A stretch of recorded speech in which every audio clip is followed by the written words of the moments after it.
Parole de Dieu quotidienne. Les poursuites et gains de Job dans la vie lui permettent d'affronter tranquillement la mort. Dans l'Écriture, il est écrit au sujet de Job « Et Job mourut âgé et rassasié de jours ». Job, chapitre 42, verset 17. Cela signifie que lorsque Job est décédé, il ne regrettait rien et ne ressentait aucune douleur, mais il a naturellement quitté ce monde. Comme tout le monde le sait, Job était un homme qui craignait Dieu et s'éloignait du mal quand il était vivant. Dieu a salué ses actions justes. Les gens s'en souvenaient, et sa vie, plus que celle de quiconque, avait une valeur et un sens. Job a joui des bénédictions de Dieu, qu'il a appelées justes sur la terre. Et il a également été éprouvé par Dieu et testé par Satan. Il a témoigné de Dieu et méritait d'être appelé une personne juste. Pendant plusieurs décennies, après avoir été éprouvé par Dieu, il a vécu une vie qui était encore plus précieuse, signifiante, stable et paisible que jamais. Du fait de ses bonnes actions, Dieu l'a éprouvé. Du fait de ses actions justes, Dieu lui apparut et lui parla directement. Ainsi, pendant des années, après avoir été éprouvé, Job comprit et apprécia la valeur de la vie d'une manière plus concrète, parvint à une compréhension plus profonde de la souveraineté du Créateur et gagna une connaissance plus précise et certaine de la façon dont le Créateur donne et reprend ses bénédictions.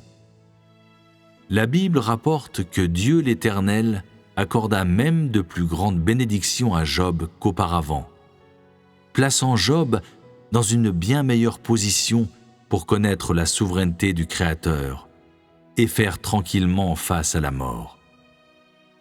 Ainsi, quand Job vieillit et fit face à la mort, il ne se serait certainement pas inquiété de ses biens. Il n'avait pas de soucis, n'avait rien à regretter, et bien sûr, n'avait pas peur de la mort. Car il avait passé toute sa vie en marchant dans la voie de la crainte de Dieu et de l'éloignement du mal. Et il n'avait aucune raison de se soucier de sa propre fin. Combien de personnes aujourd'hui pourraient agir de la même façon que Job quand il a fait face à sa propre mort? Pourquoi n'y a-t-il personne capable de maintenir une si simple attitude extérieure? Il n'y a qu'une seule raison. Job vécut sa vie en croyant en la souveraineté de Dieu, en la reconnaissant et en s'y soumettant. Et ce fut avec cette croyance, cette reconnaissance et cette soumission qu'il traversa les passages importants de la vie, vécut ces dernières années et accueillit le passage final de sa vie. Qu'importe ce que Job a expérimenté, ses poursuites et objectifs dans la vie étaient heureux, pas douloureux. Son bonheur n'était pas seulement à cause des bénédictions ou des éloges que le Créateur lui accordait, mais surtout à cause de ses poursuites et objectifs de la vie. À cause de la connaissance progressive et de la véritable compréhension de la souveraineté du Créateur qu'il atteignit à travers la crainte de Dieu et l'éloignement du mal. Et de plus, à cause de ces actes merveilleux que Job expérimenta personnellement pendant son temps en tant que sujet de la souveraineté du Créateur, et des expériences chaudes et inoubliables, ainsi que des souvenirs de la coexistence, la familiarité et la compréhension mutuelle entre l'homme et Dieu.